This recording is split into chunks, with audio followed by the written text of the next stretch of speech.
Բարև ձեզ հարգելի դիտողներ, YouTube-յանի Մալիքի եթերում զրուցելու եմ նժար սահմանադրական շարժման համահիմնադիրներից Արտաշես Իկոնոմովի հետ, ցանկության դեպքում կարող եք բաժանորդագրվել YouTube-յանի Մալիքին։ Բարև ձեզ, պարոն Իկոնոմով։ Բարև ձեզ, Նարեկ ջան։ Պարոն Իկոնոմով, Հայաստանում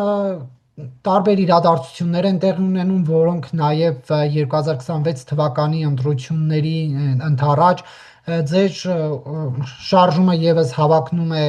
դառնալ քաղաքական ուժ եւ մասնակցել 26-ի հերթական ընտրություններին, հայտարարել եք նաեւ ձեր վարչապետի թեկնածուի մասին։ Հիմա դուք ինչպես եք մեկնաբանում այս իրավիճակը, Հայաստանում ամեն ինչ այդպես առողջ մթնոլորտում է պայքարը, թե ոչ։ Միանշանակ անառողջ մթնոլորտ է ստեղծված եւ ես այն կարծիքին եմ, որ այդ հատուկ է արվում։ Ես վստահ եմ, որ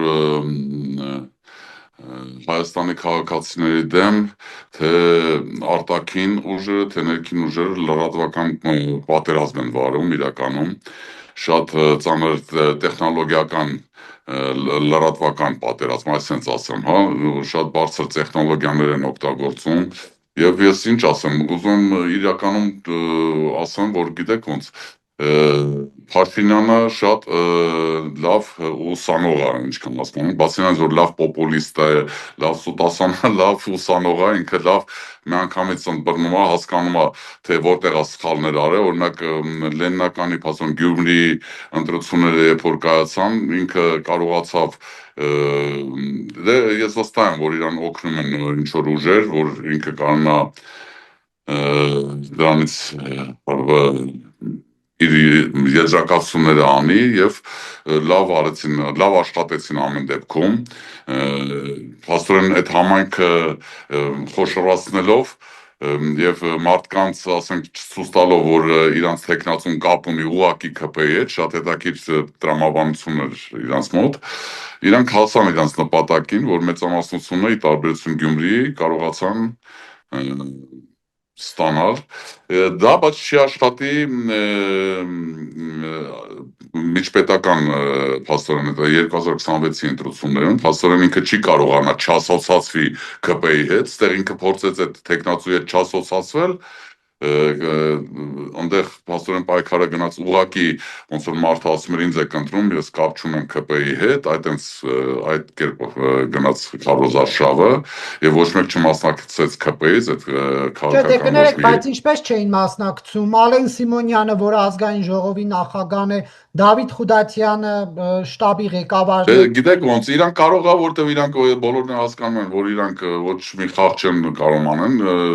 ժողովուրդը իրականում հիասթափված ոչ թե իրանցից այդքան, իրանք թմի անդամ են։ Իրականությունը այն է, որ բոլորը հիասթափված են Փաշինյանից։ Եվ հարցը նա մեջ է, եթե Փաշինյանը չկա, արդեն կարելի է օգտագործել, որ դե ինքը գնալու է, եսի ինչ ձևեր են իրանք օգտագործում։ Բայց միամիտ չի, տեսնում է, որ ԿՊ-ի տեխնացուն է, ԿՊ-ի քաղաքական ուժն է։ Դրա համար էլ մեծ մասը էլի չգնաց, եւ այն գնացածների մեջ, որ գնաց այդ համոզմունքով, որ դե լավ, հիմա ինչ որ Փաշինյանն ենք, բան ենք, չգիտենք այդ ԿՊ-ները ինչ են անում, այմարդ ստե այդ մարդը հենա 4 տարի անի աշխատել է, ինչ որ գործ արել է եւ դրա համար, ասենք, հիմա մեր համար կապ չունել, արդեն ԿՊ-ը թե ինչա։ Բայց միջպետականում այդ 26 թվականի ընտրություններում այդ մոտեցումը չի աշխատելու միանշանակ եւ այստեղ է որ շատ կարեւոր է որ ընդդիմությունը եւ ես ասում եմ ոչ թե պարլամենտական ընդդիմության մասին, հա, որտեղ պարլամենտական ընդդիմությունը ամեն դեպքում հաղում է Նիկոլ Փաշինյանի խաղի կանոններով կամ իրանց միասին խաղի կանոններով, իմ համար դա է իմ եզրակացությունը, ես ասում եմ առողջ ընդդիմության մասին, որոնք որ պետքա իրականում այդ ամեն ինչը հաշվի առնեն եւ իրանց եզրակացություններ անեն, թե ինչպես պետքա մասնակցեն,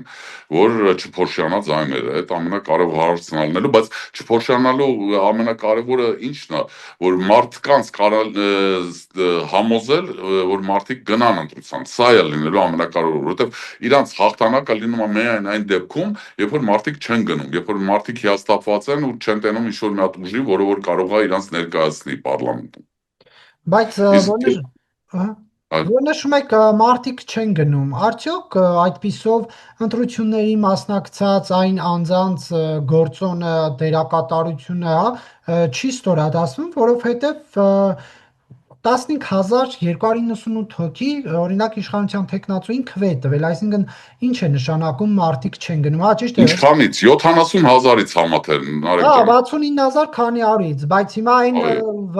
կեսը մեղավոր չի, որ այն մի կեսը չի գնում ընտրության, ինչու ենք մենք։ Չէ, հարց չկա, ես դրա մասին եմ հենց ասում, որ մեղավորությունս դե չկա, ով որ ընտրել է, գնացել է, ապրեն իրանք իրանց ձայնի տերն են։ Ես չեմ մեղադրում այն մարդկանց, ով որ գնացել է, ես մեղադրում եմ այն մարդկանց, որ ասում են ամեն ինչ վատ է, մեր տեղը որոշված է, մենք կարանք չգնանք, մեկը իրանք սաղ իրար մեր, այդ սխալ մոտեցում է, պետք է մեր քաղաքացիները նայեք, հա, Նարեկ ջան, ստե շատ կարևոր հանգամանք է, այդ պատասխանատվությունը երեխաների հանդեպ։ Եթե մարդիկ ասենք իրանք հիասթափված են, որ իրանք թվում է, որ իրանք տեղը որոշված է, բան, բայց իրանք մի բան պետք է հասկանան։ Գիտեք, այո, հասկանում ենք, որ 30 տարի խաբել են մեզ, այդքան տարի մենք տանջվել ենք, այդքան մարդ է մահացել այս տարիների ընթացքում, չեն տեսել, չենք հավատում, վստահություն չկա, հասկանալի է, բայց վերջը մի օր պետք է լինեն այն ուժերը գան, ովքեր որ խոսք են տալի եւ իրանք կատարած խոսք անում են։ Պետքա փորձել, պետքա ամեն անգամ փորձել, եւ որ մի անգամը պետքա լինի։ Ես հույս ունեմ, այդ մի անգամը այս անգամը լինելու, Նարեկ ջան։ Իրականում ես շատ մեծ հույս ունեմ, որովհետեւ եթե 26 թվականի այս ընտրությունները չստացվի իրական մարդկանց բերել ընտրատարածքներ, մենք ահռելի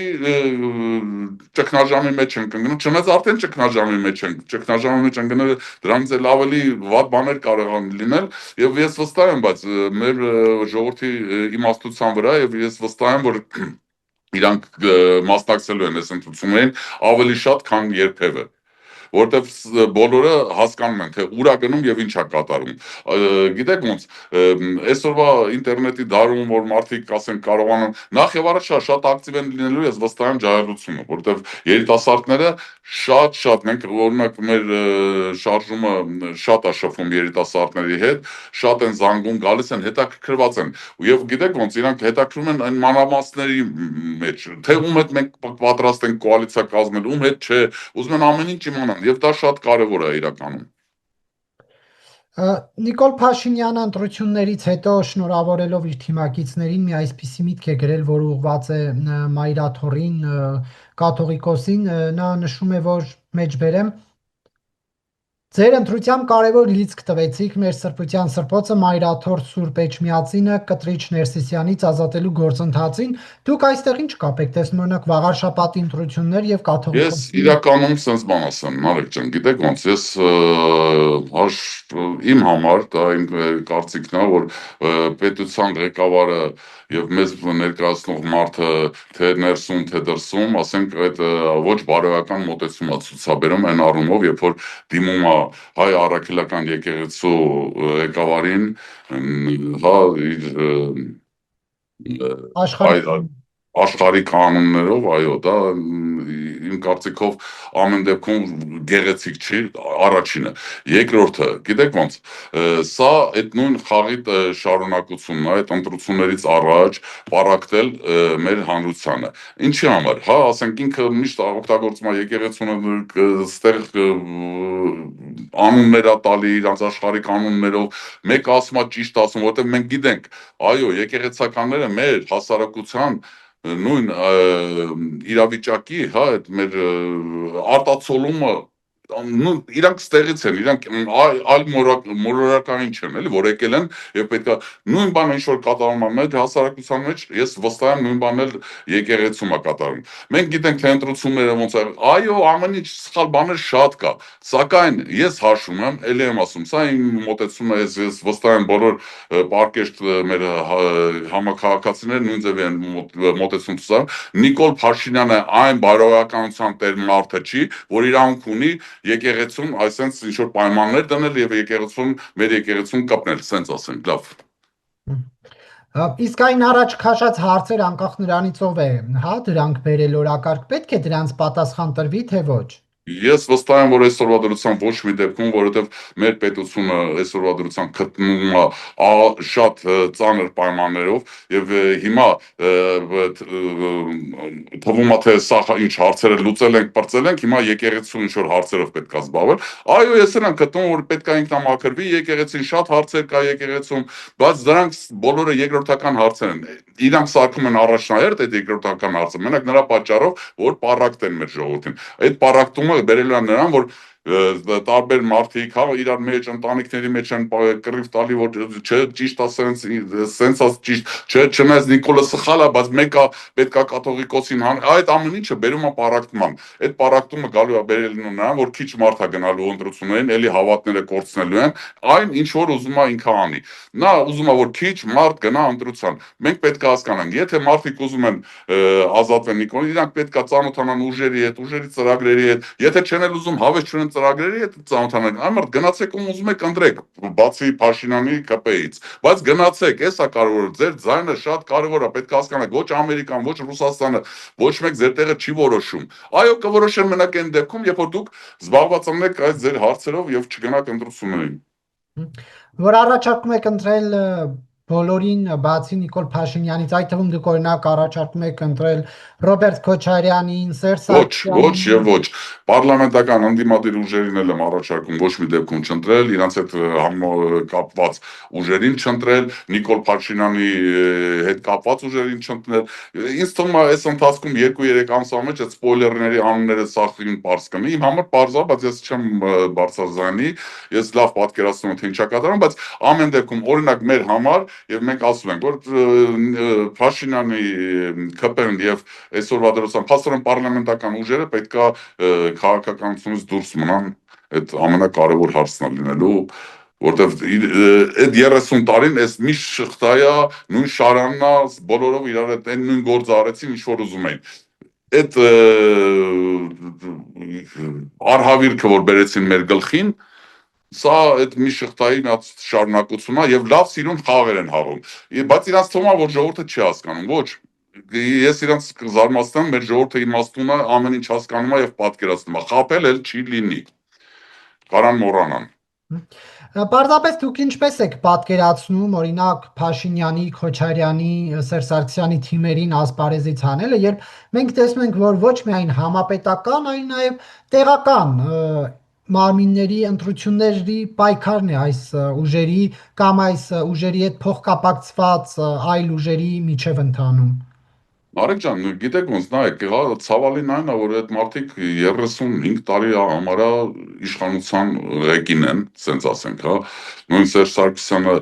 94 թվականից նախարար է եղել պաշտպանության, միջև ամեն ինչ վարչապետ, ԱԱԾ-ի պետ, նախագահ, ամեն տեղ իրանց հետ փոխկապացած, գիտեք, Հայաստանը փոքր է, բոլորը ինչ որ իրար հետ փոխկապացված են, միտեղ աշխատել են, մեկը բարեկամ է, քավոր է, սանիկ է,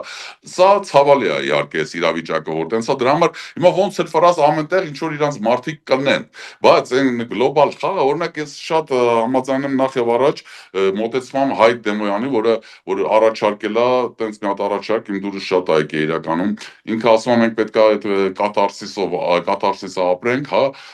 այն առումով, որ 2018 թվականի պատմությունները պետք է բացահայտել, թե ոնց եղավ, որ Նիկոլ Փաշինյանը եկավ, հա, սա շատ, ես վստահ եմ, որ դա հոկտեմբերի 27-ի արհավիրքի պես իրավիճակ է, դա նույն մակարդակի գործարք էր,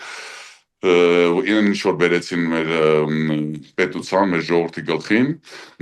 եւ գիտեք ոնց է, ամենտեղ միևնույնն է, մաքրվելու ձևը միակն է, Արեգ ջան, նայեք, եթե այն ինչ որ նժար շարժումը առաջարկում է, հա, մենք ինչ ենք առաջարկում, մենք առաջարկում ենք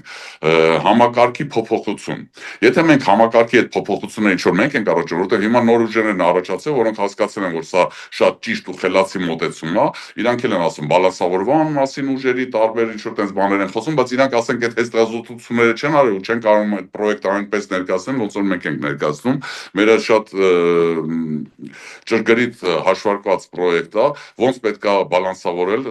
եւ ոնց են փոփոխությունները անելու համակարգում, որ էլ երբեք չստացվի, որ ինչ որ մեկը կապ չունի, վաղը Սերժ Սարգսյանի այն հալալ ախպերն են վարորդը ոնց էր անում մոռացա, ճիշտ ասած, եթե ինքն է գա վարչապետ դառնա Աստված հերոպայի, միևնույնն է, չեմ հիշում, Սերժի Բաչոյի հետ եք։ Չէ, եղբայրը այդ վարչուն Սաշիկ Սարգսյանը։ Հա, Սաշիկ Սարգսյանը։ Հա, եթե ինքն էլ դառնա վարչապետ, այդ համակարգը մենք անենց ենք նախատեսում, որ ընդհանրապես խնդրեմ չի լինի։ Այդ մարդը չի կարողանալու հայկական ինչ որ գործողություններ ձեռնարկել։ Էսա սա ամենակարևորը, որ ինստիտուտները աշխատեն։ Մենք պետք է հասկանանք, այս անգամ այս ընտրությունները, եթե մենք գնացինք մի անգամ ճիշտ ընտրություն կայացնենք, մենք կարողանալու ենք մեր երեխաների ապագան, մեր երեխաների ապագան ահռելի իրավիճակի մեջ է։ Մենք չգիտենք, ջահելության այդ երիտասարդներից որ խոսում ենք, շատերը ասում են, բա մեկնելու ենք, գնալու ենք Հայաստանից։ Մենք պետք է անենք, որ իրանք չգնան։ Մենք ուրիշ հնարք չունենք։ Մենք պետք է իսկ ինչ փոփոխություն։ Գործարան կառուցելը ոչ, գործարան կառուցել, այո, պետք է գործարանը, բայց եթե մենք չփոխեցինք համակարգը, այդ գործարանը անիմաստ է դառնում։ Մենք պետք է համակարգը փոխենք եւ նոր արդեն այդ տնտեսական սաղ մոտեցումներ, ասենք մենք իրականում ունենք հետաքրիր ծրագիր ունենք, բայց մենք հիմա չենք ուզում, չնայած կարամ ասեմ, եթե ձեզ հետաքրիր է, կարամ պատմեմ, բայց հարցը ինչու՞մն է, երբ որ մենք հիմա մեր ծրագիրը սկսենք ասել, կստացվի այնպես, որ մենք այն ուժն ենք, որ մեր կողքը ուզում ենք համախմբեն, ոչ, մենք ուզում ենք բոլորին համախմբել, ոչ թե որ մեր կողքը, մեր շուրջը համախմբեն։ Դենք մենք Տիկին Կարապետյանցի հենց տեխնացությունը առաջնահերթ ներկայացրել, հա, որտեվ այդ կինը իր պատմությունը, իր 25 տարվա այդ իրավապաշտպան աշխատել է, իրավունքի համար պայքարել է, օրենքի համար պայքարելով, ապացուցել է բոլոր իշխանությունների դեմ ինքը մաքուր ազնիվ մարդ է, եւ այդ մարդը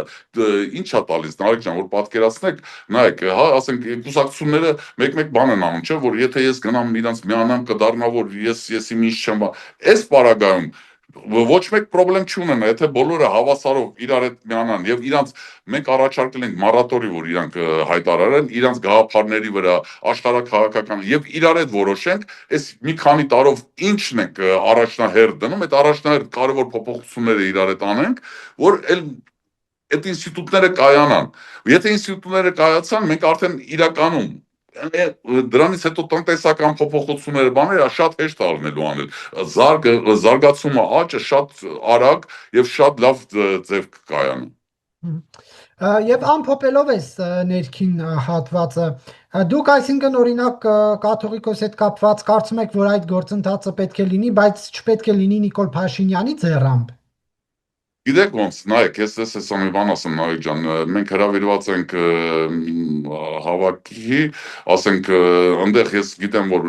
ուրիշ ուժերել են լինելու, որոնք մեր համար իհարկե անընդունելի են որպես քաղաքական ուժեր, այդ նույն պարլամենտական ընդդիմացությունից հա, մարդիկ են լինելու, բայց ինչն է հետաքրքիր, մենք մեր թիմակիցների հետ որոշեցինք, որ մենք պետք է գնանք այնտեղ, քանի որ հարցն է բարձրացել, թե Նիկոլ Փաշինյանը ոնց է խախտել սահմանադրությունը եկեղեցու դեմ դուրս գալով։ Կոնկրետ հոդվածներ կան, որոնք որ ինքը խախտել է, եւ մենք պատրաստ ենք մասնակցենք այդ կլոր սեղանին, այս քանի օրն է լինելու այդ կլոր սեղանը, եւ մենք ստորագրելու ենք այդ թղթի տակ, չնայած այնտեղ էլի մարդիկ են ունենալ, որոնք մեր համար ընդունելի չեն, բայց մենք միևնույնն է ստորագրելու ենք, քանի որ հաշվում ենք, որ այնտեղ շատ ալնելու ինչ որ ես բոլորին չգիտեմ, բայց ես իմացա որ ուժեր կա, որ մեր համար իրականում անդուր են, բայց դե քանի որ գործը այն է, որ պետքա այս մարդուն ապացուցել, որ այս մարդը խախտում է սահմանադրությունը, այս գիտեք ոնց, Այնտեղ այնպես ուժեր են լինելու, որոնք որ իրանք են փաստորեն ժամանակին նույնպես խախտել սահմանադրությունը։ Դա մի քիչ օքսիմորոն է իրանից բանանում, իհարկե ինչ որ մոտ առաջացնում իրանց այդ մասնակցելը այդ կլոր սեղանին, քանի որ թե իրանք շարունակությունն է այդ Նիկոլ Փաշինյանը, թե նույն բաներն անում, ոնց ինչ որ իրանք են արել, բայց ամեն դեպքում դե հիմա թող ստորագրեն, ինչքան շատ մարդ ստորագրի, այնքան ավելի լավ կլինի հետագայում, երբ որ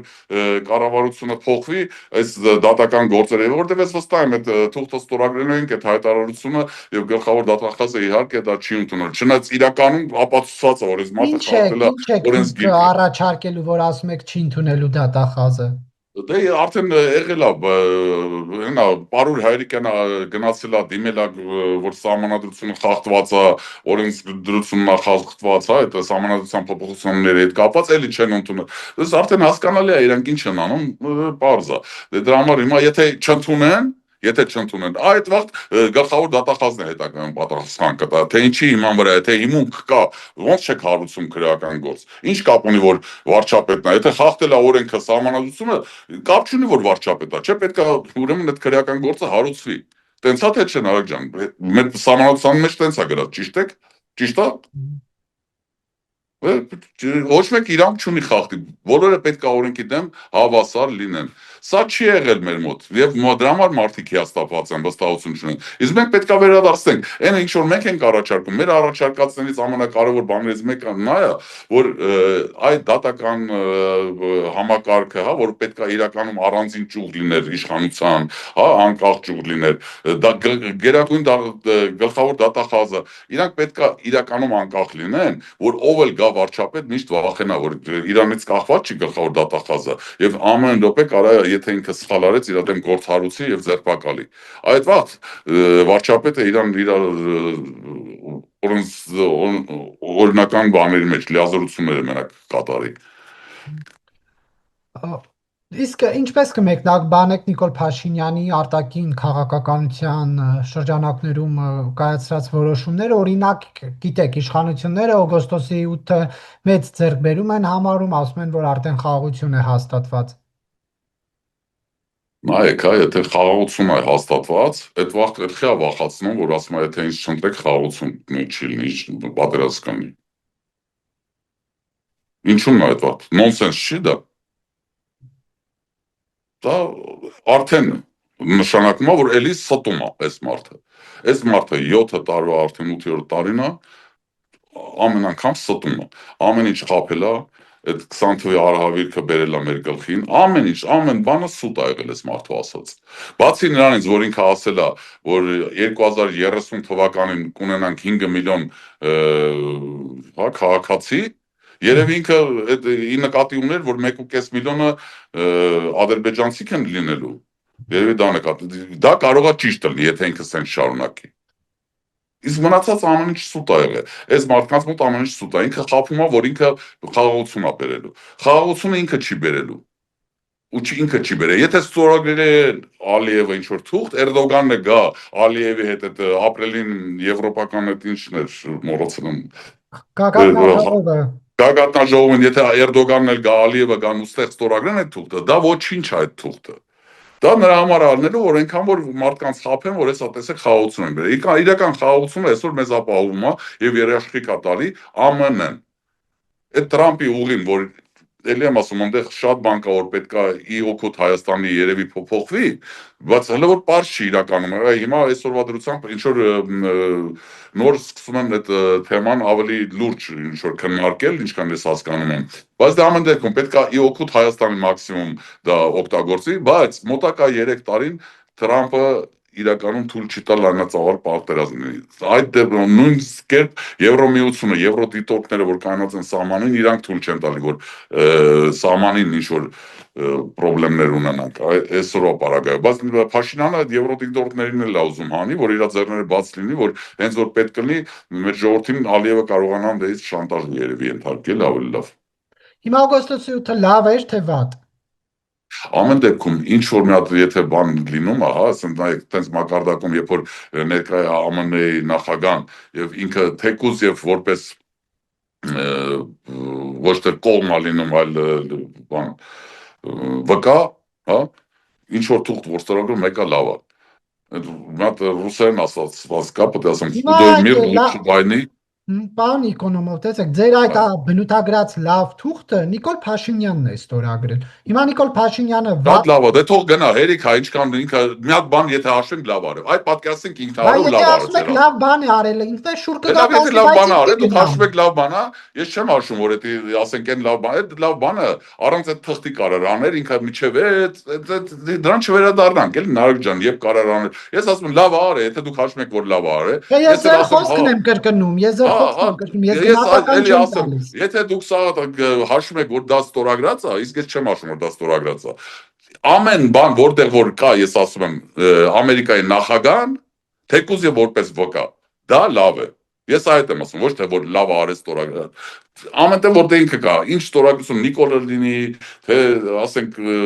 Ալեն Սիմոնյանը ստորագրել, դա կապ չունի։ Եթե այն մարդը կա, ուրեմն հետաքրություն ունի ինչ որ։ Եթե հետաքրություն ունի, հնարավորություն է մեծ տալացում նրա համար, որ մի քանի տարի մենք կարողանանք շունչ քաշենք, ոտի կանգնենք։ Մենք պետք է օգտագործենք այդ մի քանի տարիներին, որ ոտի կանգնենք, որ մեզ չկարողանան արդեն ուժով ստիպել, էս արեք կամ այն արեք, սահմանադրությունը փոխեք, 300,000 ադրբեջանցի ընդունեք, որ այդ բաները չկարողանան, մենք մենք պետք է ուժեղ լինենք, էս է մեր համար կարևոր։ Մենք չպետք է ռևանշիստ լինենք, մենք չպետք է փորձենք ինչ-որ բան վերադարձնենք, բայց մենք չպետք է մոռանանք ամենակարևոր հարցը, որ մեր եղբայրները Արցախից գաղթած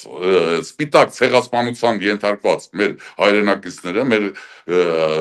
եղբայրները իրանք իրավունքներ ունեն։ Մենք պետք է օգնենք իրանք իրավունքները։ Պետք չի դրանից վախենալ, ասում են, տենց բան որ ասում եք, կռիվ նշանակ, ոչ մի կռիվ չի նշանակում։ Կա միջազգային կազմակերպություններ, եթե ճիշտ կառավարություն ունես, նորմալ մարդիկ են, այդ ամեն ինչը միջազգային օրենքների հիման վրա, ճիշտ ձևի համախմբվածության վրա, ճիշտ ձևի նույն ԱՄՆ-ի, Եվրոպայի հետ պայմանավորների վրա ամեն ինչ կարելի է նորմալ մարդավարի առանց պատերազմի ճիշտ լուծումներ տալ։ Սա ինձ թվում ամենակարևոր հանգամանքներն է։ Իսկ այն որ ադլի եմ ասում, խաղաղությունը թղթերը խաղաղություն չեն բերել։ Խաղաղությունը կոնկրետ բերել է ԱՄՆ-ի նախագահան, որը որ Նատանյախուի միջոցով է դա եղել, դա դիմացեք, ասենք Ալիևը բոլոր հարցերը լուծում են Նատանյախուի միջոցով, քանի որ մենք տարածաշրջանում ունենք հիմա մոտակա ժամանակ ունենալու ենք իմ կարծիքով խնդիրներ եւ իրանք շատ կարեւոր է որ ստեղ խաղաղություն լինի, ստեղ խնդրեմ չլինի, որ Իսրայելը իր նպատակներն է ուզում շարունակի հասնի մեր հարևան եւ բարեկամ Պարսկաստանի հետ խնդիրները գիտեք երևի եւ դրա պատճառով ասենք Ամերիկային շատ կարեւոր է որ ստեղ հանգիստ լինի։ Սա ամենակարևոր մոմենտն է, որը մենք պետք է հասկանանք, պատկերացնենք։ Այսինքն Իսրայելի վարչապետն է Ալիևին բերել Այսօրվա դրությամբ Ալիևը այդքան Էրդոգանի տակ չի, սենց ասենք, հա, ավելի մտերիմ է Նատանյախուի հետ եւ շատ հարցեր տարածաշրջանում իրանք Նատանյախուի միջոցով են լուծում, քանի որ Նատանյախուն շատ մտերիմ է Տրամփի հետ, հարաբերությունները իրենց մոտ շատ լավն են։ Եվ Իսրայելը ինչ կապ ուներ, ինչու է ուզում այստեղ կայունություն լինի։ Իսրայելին պետք է կայունություն Ադրբեջանում, որտեղ Ադրբեջանը ինքը օգտագործելու է որպես պլացդարմ Պարսկաստանի դեմ։ Այսինքն հարձակվելու է էլի Իրանի վրա։ Ես վստահ եմ, որ մոտակա կես տարվա մեջ իրանք այդ գործողություններն են պատրաստվում։ Եվ դուք որ նշեցիք Նիկոլ Փաշինյանը իր մինչև 2050 թվականի այդ ծրագրում բնակչության թիվը 5 միլիոնի հասցնելու խոստում է տվել եւ նշեցիք որ 1.5 միլիոնն էլ ադրբեջանցիք են լինելու։ Ինձ թվում է, որ ինքը այդ կարծիքի է։ Եթե ինքը որովհետեւ հայերը թողում գնում են, իսկ ինքը պայմանավորում է որ պետք է ադրբեջանցիք գան։ Այ որ ասում եք պայմանավորվում է պետք է ադրբեջանցիք կան, դուք ինչի հիման վրա եք նման հայտարարություն անում, որովհետև հրապարակավ իրենք ասում են որ չկա, դա այդ մասին խոսակցությունը Նիկոլ Փաշինյանն ասում է խաղաղության չի տանում։ Մալեք ջան, ես ուշադրություն եմ դարձնում այն մասնագետներին, որ տիրապետում են ադրբեջանական լեզվին եւ հետեւում են իրանց մամուլին, օրինակ Տաթևիկ Հայրապետյանը, ես իմ համար իր խոսքը շատ հետաքրքիր է իրականում, ես վստահ եմ, որ այդ աղջիկը սուտ չի խոսում եւ ինքը